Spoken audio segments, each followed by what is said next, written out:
From where has this perilous strait come upon you, this dejection which is unworthy of you, and which will close the gates of peace upon you? Do not yield to weakness, it does not befit you. Cast off this mean weakness of the heart. Stand up. You have grieved for those who should not be grieved for, yet you speak words of wisdom. The wise grieve neither for the living nor for the dead. Nor at any time was I not, nor you, nor these rulers of people, nor shall we ever cease to be hereafter. Just as the embodied soul passes through childhood, youth, and old age in this body, so too does it pass into another body. The steadfast one does not grieve over this. The contact of the senses with the objects which causes heat and cold, pleasure and pain, has a beginning and an end. They are impermanent, endure them bravely.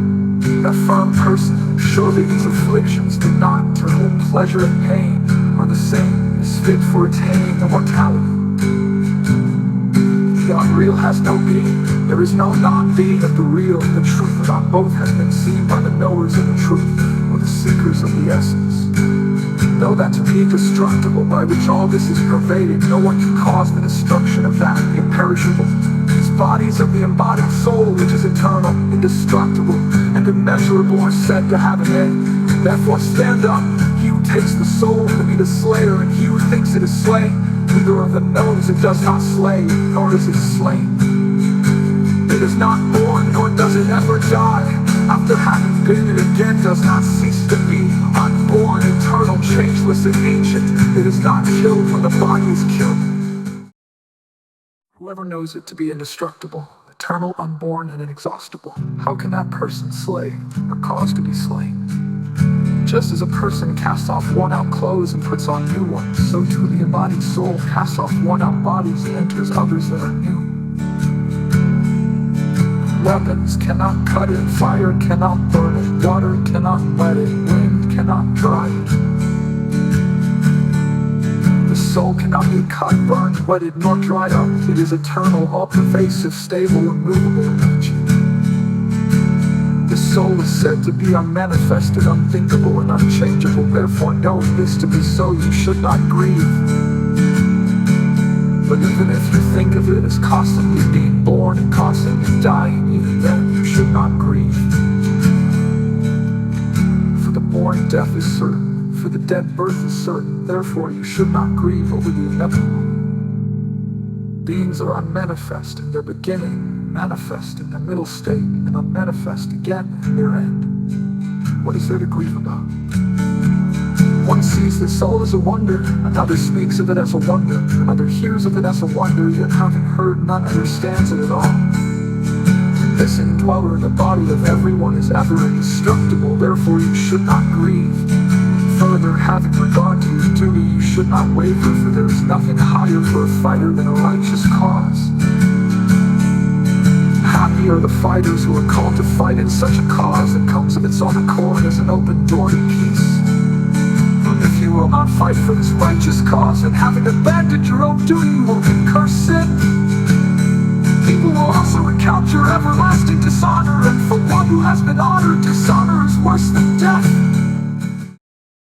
The great fighters will think that you have withdrawn from the cause out of fear, and you will be held in low esteem by those who have held you in high regard. Your enemies, scoffing at your power, will speak many abusive words. What could be more painful than this? Slain, you will obtain peace. Victorious, you will enjoy the earth. Therefore stand up, resolved to fight. Having made pleasure and pain, gain and loss, victory and defeat equal, engage and fight for the sake of the cause. Thus you shall not incur sin.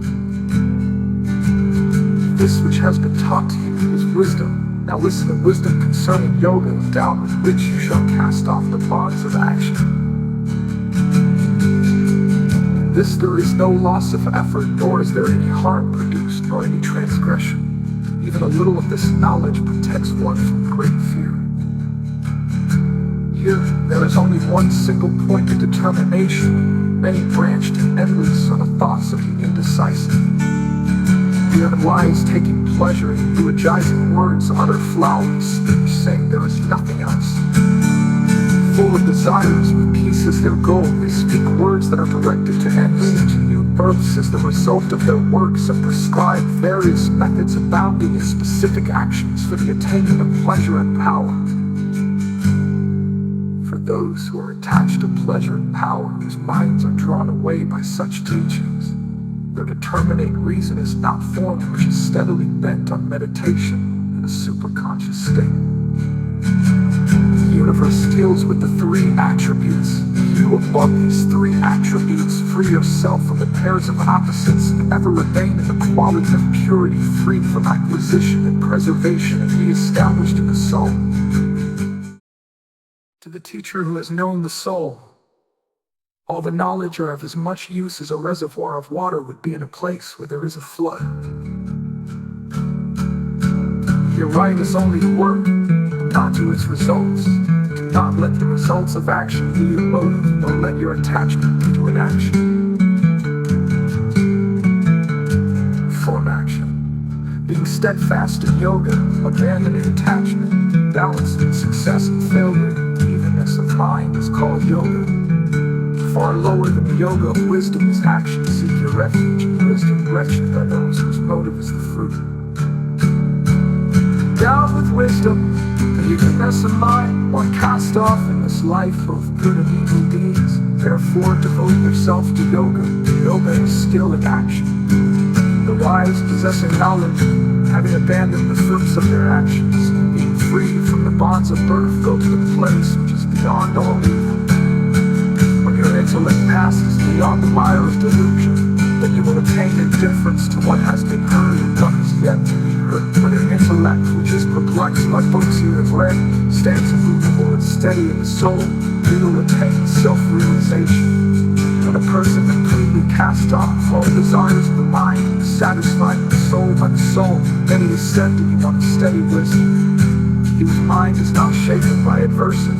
It is not long for pleasures and is free from attachment, fear, and anger. Is called a sage of steady wisdom.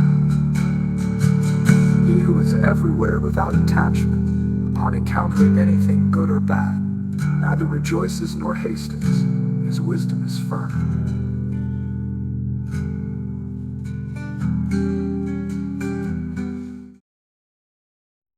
One like the tortoise which withdraws all its limbs on all sides. He withdraws his senses from the sense objects, then his wisdom becomes steady. The objects of the senses turn away from the abstinent person, leaving the longing behind. But his longing also turns away upon seeing God. The turbulent senses can violently carry away the mind of a wise person, even though they are striving to control them. Having restrained them all, he should sit steadfast, intent on God. His wisdom is steady, his senses are under control. When one thinks of objects, attachment to them arises. From attachment, desire is born. From desire, anger arises. Anger leads to delusion, which causes loss of memory. This in turn leads to the destruction of discrimination, resulting in destruction. But the self-controlled person, moving among objects with the senses restrained and free from attraction and repulsion, attains peace. In that peace, all pains are destroyed, for the intellect of the tranquil-minded soon becomes steady. There is no knowledge of the soul for the unsteady, and no meditation is possible for the unsteady, and no peace for the unmeditative. And how can there be happiness for one who has no peace? For the mind, which follows in the wake of the wandering senses, carries away his discrimination as the wind carries away a boat on the waters.